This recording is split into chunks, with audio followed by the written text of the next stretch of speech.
नमस्कार विद्यार्थियों, मैं रेणु धामानी आज आपको कक्षा 12 राजनीति विज्ञान के चैप्टर 30 संयुक्त राष्ट्र संघ के बारे में पढ़ाऊंगी।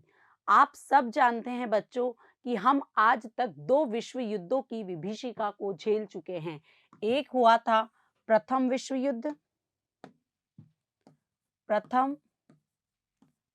युद्ध, और दूसरा द्वितीय विश्व युद्ध। प्रथम विश्व युद्ध और द्वितीय विश्व युद्ध का परिणाम ये हुआ कि पूरा विश्व जो है उसको जान और माल दोनों की क्या उठानी पड़ी, हानि उठानी पड़ी। और इन युद्धों में परमाणु और नाभिकीय हथियारों तक का उपयोग हुआ, जिससे पूरे विश्व को विभीषिका का सामना करना पड़ा था। और द्वितीय विश्व युद्ध तक तो यूरोपियन महाद्वीपों के हालात इतने ज्यादा खराब हो गए थे कि उन्हें अमेरिका को अपना साहूकार देश बनाना पड़ा। तो प्रथम विश्व युद्ध और द्वितीय विश्व युद्ध के परिणाम घातक थे और पूरे विश्व में युद्ध का दौर चल रहा था, अशांति बनी हुई थी और शांति स्थापित करने के लिए एक अंतर्राष्ट्रीय संगठन की आवश्यकता थी। तो प्रथम विश्व युद्ध के बाद 1920 में राष्ट्र संघ की स्थापना की गई। किसकी स्थापना की गई? राष्ट्र संघ की स्थापना की गई विश्व में शांति बनाए रखने के लिए। लेकिन राष्ट्र संघ सदस्य राष्ट्रों के बीच मध्यस्थता के माध्यम से मामलों को सुलझाने में असफल रहा। और यही कारण था कि जो प्रथम विश्व युद्ध 1914 से लेकर के 1918 तक लड़ा गया, उसके 20 साल बाद ही 1939 में दूसरा विश्व युद्ध प्रारंभ हो गया। दूसरे विश्व युद्ध की विभीषिका को देखकर मित्र राष्ट्र, जो कि द्वितीय विश्व युद्ध के विजेता कहलाते हैं, और प्रथम विश्व युद्ध में भी विजय कौन हुए थे? मित्र राष्ट्र ही हुए थे। मित्र राष्ट्र द्वितीय विश्व युद्ध की विभीषिका से परेशान होकर युद्ध के बीच में ही शांति स्थापित करने के प्रयासों में जुट गए थे। प्रथम विश्व युद्ध और द्वितीय विश्व युद्ध के दौरान सबसे ज्यादा शांति स्थापना के प्रयास में लगा हुआ था अमेरिका। प्रथम विश्व युद्ध के बाद अमेरिका के विलियम जेम्स के द्वारा ही किसकी राष्ट्र संघ की स्थापना पर जोर दिया गया था। उसके बाद मित्र राष्ट्रों में इंग्लैंड के प्रधानमंत्री चर्चिल साहब का, अमेरिका के राष्ट्रपति का और फ्रांस के राष्ट्रपति का महत्वपूर्ण योगदान रहा। और इन तीनों ने मिलकर के क्या किया? राष्ट्र संघ के स्थान पर एक नई संस्था की स्थापना की, जिसका नाम था संयुक्त राष्ट्र संघ। संयुक्त राष्ट्र संघ की स्थापना में रूजवेल्ट साहब का महान योगदान माना जाता है। और इस संयुक्त राष्ट्र संघ की स्थापना 24 अक्टूबर 1945 को हुई। इसके संस्थापक देश 51 थे और भारत भी संस्थापक सदस्यों में से एक माना जाता है। वर्तमान में इसमें 193 देश है और 193वां देश है बच्चों दक्षिणी सूडान। और इससे पहले 192वां सदस्य था पूर्वी तिमोर। ये आपको ध्यान रखना होगा, यहां से प्रश्न आपसे पूछे जा सकते हैं। तो ध्यान रखना, संयुक्त राष्ट्र संघ के अगर आपसे संस्थापक सदस्य पूछ ले तो आपका आंसर होगा 51 सदस्य, और भारत भी संस्थापक सदस्यों में से एक था और सबसे एंड में हस्ताक्षर किए थे पोलैंड ने। उसके बाद वर्तमान देशों की अगर हम बात करें तो वर्तमान देश 193 है और 193 में भी जो सबसे अंत में शामिल हुआ उसका नाम है दक्षिण सूडान। उसके बाद ये आता है कि जो आपका संयुक्त राष्ट्र संघ है उसका मेन उद्देश्य है विश्व राष्ट्रों के मध्य शांति स्थापित करना। और शांति स्थापित करने के लिए ही द्वितीय विश्व युद्ध के दौरान क्या हुआ था? संयुक्त राष्ट्र संघ की स्थापना हुई थी। उसके बाद सदस्य देशों के रहन सहन को ऊंचा उठाना, मानवाधिकारों का संरक्षण करना और अंतर्राष्ट्रीय नियमों का हर देश से आदर करवाना संयुक्त राष्ट्र संघ का उद्देश्य माना जाता है। आप उस तरफ संयुक्त राष्ट्र संघ का प्रतीक चिन्ह देख सकते हैं, जिसमें जैतून की 2 शाखाएं बनी हुई है। ये जो जैतून की शाखाएं हैं, वो शांति का प्रतीक है। किसका प्रतीक है बच्चों? शांति का प्रतीक है। और ये जो विश्व के जो मानचित्र है, और ये विश्व के मानचित्र के ये जितने भी जो नीली लाइनें हैं, इसके आधार पर हमें पता चलता है, विश्व के देशों के बारे में आभास होता है। तो ये जैतून की शाखाएं विश्व शांति का प्रतीक के रूप में संयुक्त राष्ट्र संघ के प्रतीक चिन्ह में शामिल किया गया। अब बात करते हैं कि संयुक्त राष्ट्र संघ की उत्पत्ति कैसे हुई। इसके बारे में मैं पहले ही बता चुकी हूँ कि प्रथम विश्व युद्ध और द्वितीय विश्व युद्ध की विभीषिका को झेलने के बाद में समस्त विश्व में अशांति का दौर हो गया था। तो सदस्य राष्ट्रों के बीच में जो भी विवाद होते हैं, उन विवादों को सुलझाने के लिए एक अंतर्राष्ट्रीय संगठन की आवश्यकता थी। और यही कारण था कि अमेरिकन राष्ट्रपति रूजवेल्ट के प्रयासों से और इंग्लैंड के प्रधानमंत्री चर्चिल के प्रयासों से विश्व में शांति स्थापित करने के लिए संयुक्त राष्ट्र संघ की स्थापना हुई। मैंने आपको बताया भी था कि प्रथम विश्व युद्ध के दौरान राष्ट्र संघ की स्थापना हुई थी, लेकिन राष्ट्र संघ द्वितीय विश्व युद्ध को रोकने में क्या रहा बच्चों? असफल रहा। उसके बाद मित्र देशों ने राष्ट्र संघ के स्थान पर एक नई संस्था बनाने की योजना तैयार की और एक अटलांटिक चार्टर पर इन महत्वपूर्ण मित्र राष्ट्रों के सदस्यों ने 1941 में क्या किए? हस्ताक्षर किए। और इसी अटलांटिक चार्टर में अमेरिका ने कहा कि जो भी औपनिवेशिक नियंत्रण में जो भी यूरोपियन, एशियन और अफ्रीकन राष्ट्र है, उनको नियंत्रण मुक्त कर देना चाहिए, उनको स्वतंत्रता प्रदान कर देनी चाहिए। और यही पहल भारत और अमेरिका के संबंध को सुधारने में अहम योगदान देता है। तो 1941 के अटलांटिक चार्टर से यूएनओ स्थापना का पहला चैप्टर प्रारंभ होता है। उसके बाद में इसके कई सम्मेलन होते हैं, मास्को में, तेहरान में, डबर्टन ऑक्स में और याल्टा सम्मेलन में शांति स्थापना पर विचार विमर्श किया जाता है। इसके जितने भी अध्याय हैं, जैसे संयुक्त राष्ट्र संघ के चार्टर में कितने अध्याय है बच्चों? 19 अध्याय है और 111 अनुच्छेद है इनमें, और एक इसकी क्या है? प्रस्तावना है। ये संयुक्त राष्ट्र संघ के बारे में है। तो इन सब चार्टर के प्रत्येक पहलू पर इन सम्मेलनों के दौरान विचार विमर्श किया गया। उसके बाद में 1945 में सैन फ्रांसिस्को सम्मेलन में एक घोषणा पत्र तैयार किया जाता है और इस घोषणा पत्र पर सदस्य देशों के हस्ताक्षर करवाए जाते हैं। 51 देशों ने इस पर अपनी सहमति दे दी। 51वां सदस्य था बच्चों पोलैंड, और भारत भी इसका संस्थापक सदस्य था। और भारत ने 30 अक्टूबर 1945 को यूएनओ के चार्टर पर हस्ताक्षर कर दिए और यूएनओ की स्थापना कर दी गई 24 अक्टूबर 1945, जिसके संस्थापक सदस्यों की संख्या थी बच्चों 51। यहां से आपसे प्रश्न पूछा जा सकता है। पहला प्रश्न, यूएनओ की स्थापना कब हुई? दूसरा प्रश्न, इसके संस्थापक सदस्य क्या है? यूएनओ की स्थापना किस संगठन के स्थान पर हुई? तो राष्ट्र संघ के स्थान पर हुई। ये प्रश्न आपसे पूछे जा सकते हैं। उसके बाद आता है बच्चों संयुक्त राष्ट्र संघ के उद्देश्य। पहला मैंने आपको बताया कि अंतर्राष्ट्रीय शांति और सुरक्षा की स्थापना करना ही संयुक्त राष्ट्र संघ का मेन उद्देश्य है। लेकिन संयुक्त राष्ट्र संघ आज अंतर्राष्ट्रीय शांति और सुरक्षा के अलावा आर्थिक, सामाजिक, सांस्कृतिक सभी पहलुओं पर विश्व समुदाय के हर क्षेत्र या उनके रहन सहन को ऊंचा उठाने का प्रयास कर रहा है। पिछड़े और अर्ध विकसित राष्ट्रों के विकास का प्रयास कर रहा है। विश्व समुदाय में जहां पर भी मानवाधिकार का उल्लंघन हो रहा है, उन मानवाधिकार संबंधी मुद्दों पर भी विचार विमर्श यूएनओ में किया जा रहा है। तो देखिए बच्चों, अंतर्राष्ट्रीय शांति और सुरक्षा की स्थापना करना, यह प्रश्न भी आपसे पूछा जा सकता है। संयुक्त राष्ट्र संघ के 4 उद्देश्य हैं, आपको ध्यान रखना है बच्चों। पहला, अंतर्राष्ट्रीय शांति और सुरक्षा की स्थापना करना। दूसरा, मित्र राष्ट्रों में मित्रतापूर्ण संबंधों को विकसित करना और मित्रतापूर्ण संबंध बढ़ाने का प्रयास करना यूएनओ का दायित्व माना जाता है।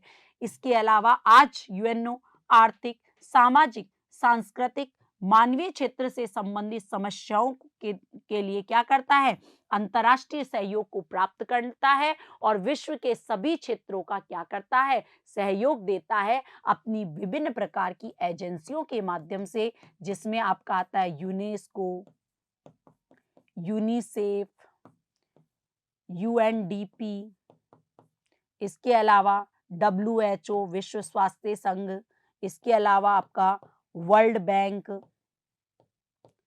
अंतर्राष्ट्रीय मुद्रा कोष, ये सभी संगठन जो है इन एजेंसियों के माध्यम से यूएनओ इन सभी क्षेत्रों से संबंधित समस्याओं को हल करने का प्रयास करता है। इसके अलावा मानवाधिकार व स्वतंत्रता को प्रोत्साहित करने का प्रयास करता है और इसीलिए तो अंतर्राष्ट्रीय स्तर पर यूएनओ ने मानवाधिकार संबंधी मुद्दों को उठाया और जो भी देश उपनिवेशवाद के नियंत्रण में थे उनको उस नियंत्रण से मुक्त करवाने का कार्य भी यूएनओ ने किया था। अब उसके बाद आते हैं बच्चों सिद्धांत। यूएनओ कुछ सिद्धांतों पर कार्य करता है। ये सभी देशों को, चाहे छोटा हो या बड़ा, आकार बड़ा हो, क्षमता बड़ी हो, उसके आधार पर यूएनओ किसी भी देश को नहीं देखता है। यूएनओ के दृष्टिकोण में सभी छोटे बड़े देशों को के साथ कैसा व्यवहार किया जाएगा, समानता का व्यवहार किया जाएगा। इसके अलावा जो भी इसके सदस्य देश हैं उनके घरेलू मामलों में यूएनओ कभी भी हस्तक्षेप नहीं करेगा। इसके अलावा अंतर्राष्ट्रीय शांति व सुरक्षा को हानि पहुंचाए बिना विवादों को हल करने का प्रयास करेगा। अंतर्राष्ट्रीय जो भी विवाद है उन विवादों को शांतिपूर्ण तरीके से सुलझाएगा और शांति को भंग करने का कोई भी ऐसा कार्य नहीं करेगा। इन सिद्धांतों पर कार्य करेगा यूएनओ। उसके बाद अन्य देशों के प्रति बल या धमकी का प्रयोग नहीं करेगा। शांतिपूर्ण सेनाएं भेजेगा जब पता चलेगा कि दोनों राष्ट्रों में से किस राष्ट्र की गलती है, उस गलती के आधार पर उस पर आर्थिक प्रतिबंध लगाएगा। आर्थिक प्रतिबंध लगाने के बाद वहां पर शांति सेनाएं भेजेगा। अब बात करते हैं कि संयुक्त राष्ट्र संघ अंतर्राष्ट्रीय शांति और सुरक्षा को स्थापित करती है, मानवाधिकारों और स्वतंत्रता को प्रोत्साहित करती है, लोगों के जीने के ढंग को बढ़ाने का प्रयास करती है। तो ये सब कार्य यूएनओ अपने 6 अंगों के माध्यम से करता है। पहले अंग का नाम है बच्चों महासभा, दूसरा है सुरक्षा परिषद, तीसरा है आर्थिक एवं सामाजिक परिषद, चौथा है न्यास परिषद, पांचवा है अंतर्राष्ट्रीय न्यायालय और छठा है सचिवालय। आपसे यहां से भी प्रश्न पूछा जा सकता है कि यूएनओ के कितने अंग हैं, तो आपका आंसर होगा 6 अंग है। 6 अंगों के नाम आपसे पूछे जा सकते हैं। पहला महासभा, दूसरा सुरक्षा परिषद, तीसरा आर्थिक एवं सामाजिक परिषद, चौथा न्यास परिषद, पांचवा अंतर्राष्ट्रीय न्यायालय और छठा है आपका सचिवालय। अब सबसे पहले बात करते हैं हम बच्चों महासभा की। महासभा यूएनओ की एक केंद्रीय संस्था है और महासभा प्रत्येक सदस्य जो कि यूएनओ का सदस्य है वो किसका सदस्य माना जाएगा, महासभा का सदस्य माना जाएगा। अब तक इसके 78 सत्र हो गए हैं और 78 सत्र का संबोधन करने वाले जो इसके अध्यक्ष थे वो थे डेनिस फ्रांसिस। महासभा का प्रत्येक साल अधिवेशन होता है और हर देश को अपना एक वोट डालने का अधिकार होता है। हर देश अपने यहां से 5 प्रतिनिधि भेज सकता है, लेकिन हर देश का एक वोट माना जाता है, चाहे देश छोटा हो चाहे देश बड़ा हो। इसीलिए महासभा को विश्व की संसद के नाम से भी जाना जाता है और इस संसद में विश्व से संबंधित जो मुद्दे होते हैं, जैसे उपनिवेशवाद का मुद्दा है, आतंकवाद का मुद्दा है, मानवाधिकार का कोई मुद्दा है, पर्यावरण से संबंधित कोई मुद्दा है, अंतरिक्ष कानून से संबंधित कोई मुद्दा है, समुद्री कानून से संबंधित कोई मुद्दा है, तो इन सभी मुद्दों पर विचार विमर्श महासभा के द्वारा किया जाता है, क्योंकि इसमें हर देश अपना एक प्रतिनिधि भेजता है और महत्वपूर्ण मसलों में विचार विमर्श के बाद में निर्णय लिया जाता है और महत्वपूर्ण घोषणाएं की जाती है। जितनी भी घोषणाएं महासभा के द्वारा की जाती है उनको मानना सभी सदस्य देशों के लिए जरूरी होता है। तो देखिए, महासभा एक केंद्रीय संस्था है, समानता और सार्वभौमिकता के सिद्धांत पर काम करती है। मैंने आपको बताया, चाहे देश छोटा हो या बड़ा, हर देश को एक वोट का अधिकार है। हर देश अपने यहाँ से 5 प्रतिनिधि भेज सकता है। प्रत्येक सदस्य का एक वोट होता है। यूएनओ के सभी सदस्य महासभा के सदस्य समझे जाते हैं, ये बात मैंने आपको बता दी। महत्वपूर्ण मसलों पर निर्णय 2/3 बहुमत से लिया जाता है। प्रत्येक वर्ष इसकी नियमित बैठक होती है और विश्व संसद की इसे संज्ञा दी गई है। आपसे पूछा जा सकता है विश्व संसद किसे कहा जाता है, तो आपका आंसर होगा यूएनओ की महासभा को विश्व संसद कहा जाता है। इसके बाद आता है कि ये क्या-क्या काम करती है। देखो बच्चों, सुरक्षा परिषद में आपने सुना होगा अस्थायी सदस्य। सुरक्षा परिषद के जो अस्थायी सदस्य हैं उनका चुनाव करने का कार्य कौन करता है? महासभा। इसके अलावा अंतर्राष्ट्रीय न्यायालय के जो न्यायाधीश होते हैं उनको नियुक्ति करने में भी महासभा का योगदान होता है। इसके अलावा आपने सुना होगा एक अंग और है आर्थिक एवं सामाजिक परिषद। आर्थिक व सामाजिक परिषद के सदस्यों का चुनाव करने का कार्य भी कौन करता है? महासभा।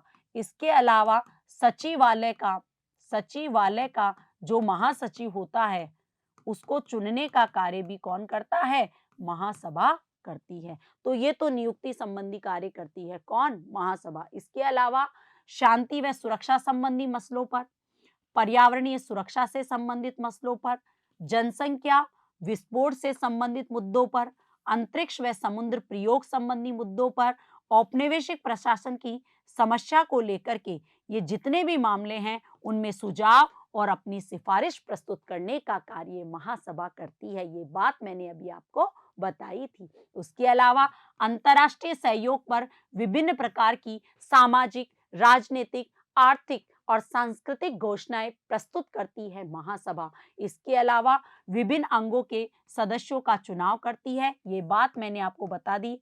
अस्थायी सदस्यों का चुनाव, इसके अलावा सचिवालय के महासचिव का चुनाव, ये आ गया, महासचिव को नियुक्त करती है। इसके अलावा संयुक्त राष्ट्र संघ के बजट को अनुमोदित करती है और राशि निर्धारण करने का अधिकार भी किसके पास है? महासभा के पास है और हर साल इसका अधिवेशन होता है। अब बात करते हैं बच्चों हम सुरक्षा परिषद की। सुरक्षा परिषद जिसकी सदस्य संख्या कितनी है बच्चों? 15 है और स्थायी सदस्य है इसमें से 5 और अस्थायी सदस्य है 10। यहां से भी आपसे प्रश्न पूछा जा सकता है। स्थायी सदस्यों के नाम आपसे पूछे जा सकते हैं, तो ध्यान रखना बच्चों, क्या 2 तो है यूरोपियन, एक अमेरिका अलग है ही, चीन और रूस ये साम्यवादी राष्ट्र रहे हुए हैं, फ्रांस और ब्रिटेन और अमेरिका पूंजीवादी राष्ट्र रहे हुए हैं। तो याद रखना, चीन, फ्रांस, रूस, ब्रिटेन और अमेरिका ये 5 स्थायी सदस्य हैं। इसके अलावा जो अस्थायी सदस्य हैं उन अस्थायी सदस्यों को महासभा द्वारा 2 वर्ष की अवधि के लिए चुना जाता है। अस्थायी सदस्यों का चुनाव एशिया, अफ्रीका, लैटिन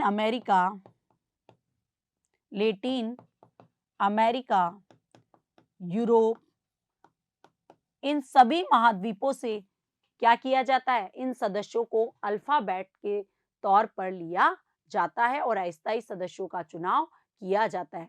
भारत अब तक कई बार अस्थायी सदस्यता प्राप्त कर चुका है। उसके बाद आता है बच्चों वीटो शक्ति।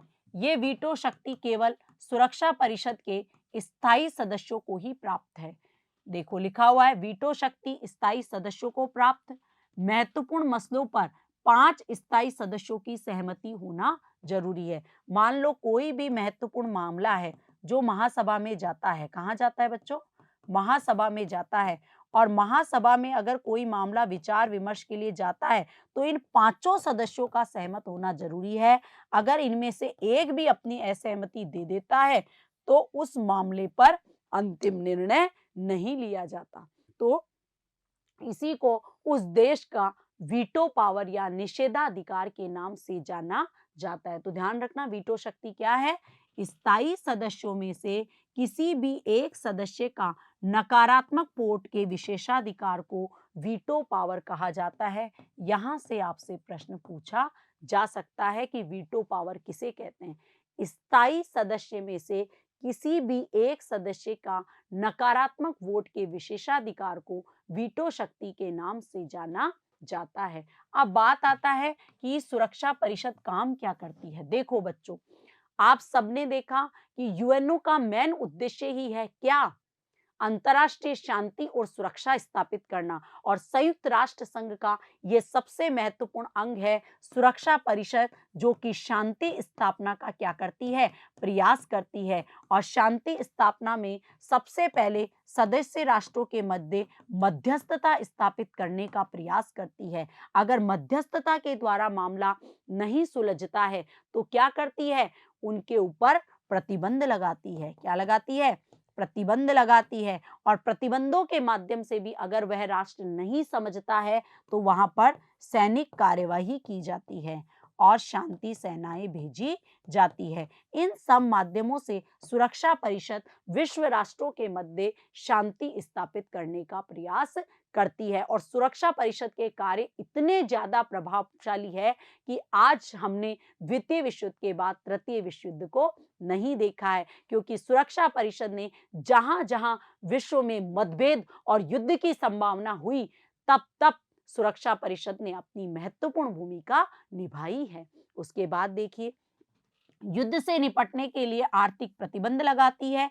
अब तक 25 देशों के विरुद्ध इन्होंने आर्थिक और राजनीतिक प्रतिबंध लगाए हैं। उनमें से इराक, लीबिया, सोमालिया और दक्षिण अफ्रीका महत्वपूर्ण माने जाते हैं, जिन पर आर्थिक प्रतिबंधों के द्वारा शांति स्थापना का प्रयास सुरक्षा परिषद के द्वारा किया गया। उसके बाद शांति बहाल करने के लिए सबसे बड़ी बात है कि यूएनओ की कोई अपनी सेना नहीं है।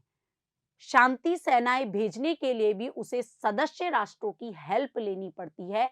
ये सुरक्षा परिषद का सबसे नकारात्मक बिंदु है, जिसके कारण सुरक्षा परिषद शांति स्थापना का कार्य प्रभावशाली ढंग से नहीं कर पाती है, क्योंकि उसे अपनी शांति सुरक्षा या शांति सेनाएं भेजने के लिए भी सदस्य देशों पर निर्भर रहना पड़ता है बच्चों।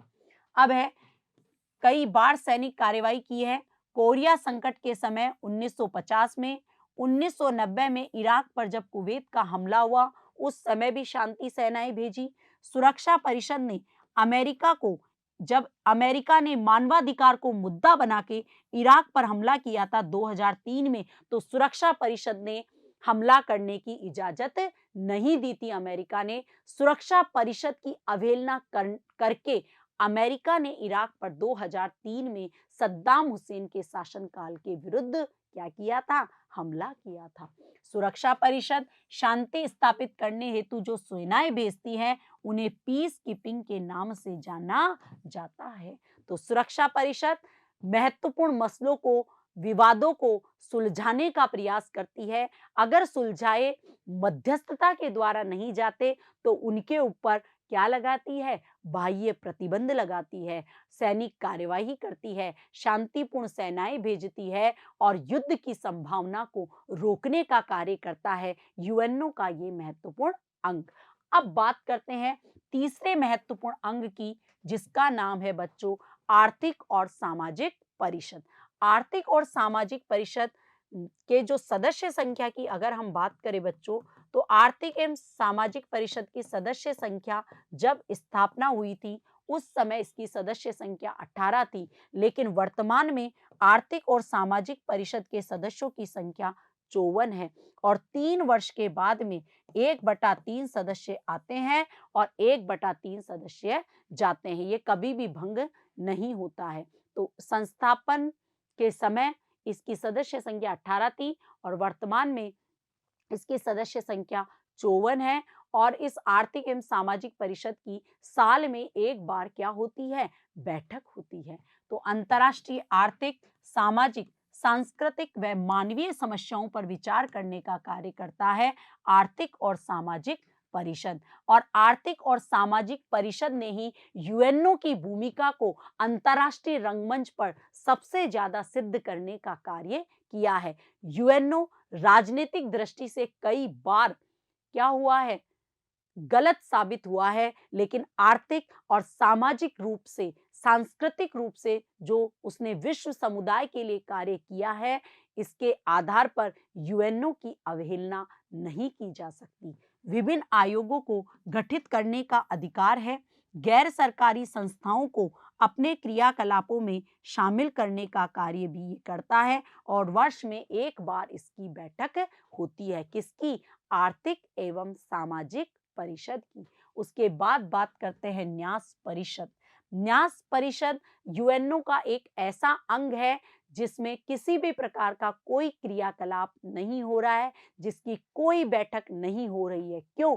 क्योंकि न्यास परिषद की स्थापना उन परिस्थितियों में की गई थी जब विश्व के कई देश ऐसे थे जो स्वतंत्र प्रभु सत्ता प्राप्त नहीं कर पा रहे थे या अपनी स्वतंत्र सत्ता को बनाए नहीं रख सकते थे। उनको न्यास क्षेत्रों के अधीन कर दिया गया, यूएनओ के अधीन कर दिया गया। लेकिन जैसे जैसे ये देश स्वतंत्र होते गए, न्यास क्षेत्र के दायरे से हटते गए और जो न्यास परिषद के क्षेत्र में जो 11 क्षेत्र थे वो आज स्वतंत्र हो गए हैं और न्यास परिषद का कोई कार्य नहीं है और न्यास परिषद का कोई भी सम्मेलन नहीं होता है। लेकिन न्यास परिषद को समाप्त करने के लिए क्या करना पड़ेगा? संशोधन करना पड़ेगा, जो अब तक नहीं हुआ है। तो देखिए, न्यास क्षेत्रों की प्रशासनिक देखरेख करने का कार्य यूएनओ की न्यास परिषद को दिया गया। यह व्यवस्था राष्ट्रसंघ जो कि यूएनओ से पहले का संगठन था, उस समय एक मैंडेट व्यवस्था लागू की गई थी। इस मैंडेट व्यवस्था का नाम क्या कर दिया गया? न्यास परिषद कर दिया गया। न्यास परिषद के 11 क्षेत्र वर्तमान में स्वतंत्र हो चुके हैं और 11 क्षेत्रों के स्वतंत्र होने के साथ ही न्यास परिषद का कोई कार्य नहीं बचा है। अब 5वें संगठन की बात करते हैं, अंतरराष्ट्रीय न्यायालय। अंतरराष्ट्रीय न्यायालय जिसका मुख्यालय हेग नीदरलैंड में है। कहां पर है बच्चों? नीदरलैंड। अंतरराष्ट्रीय न्यायालय के न्यायाधीशों की नियुक्ति सुरक्षा परिषद और महासभा द्वारा की जाती है। न्यायाधीशों की संख्या 15 है।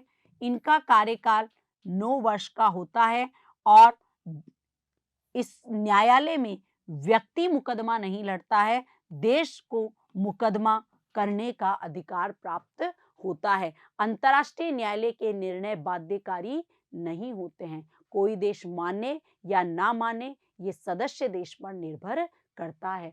तीसरा है बच्चों सचिवालय। सचिवालय का प्रमुख होता है महासचिव, जिसकी नियुक्ति महासभा कितने साल के लिए करती है? 5 साल के लिए करती है। अब तक के महासचिव की बात करें तो कुछ के नाम महत्वपूर्ण है। त्रिगवेली साहब जो कि नॉर्वे के थे, डॉग हैमरशोल्ड जो कि स्वीडन के थे, यूथॉन्ट जो कि म्यांमार के थे।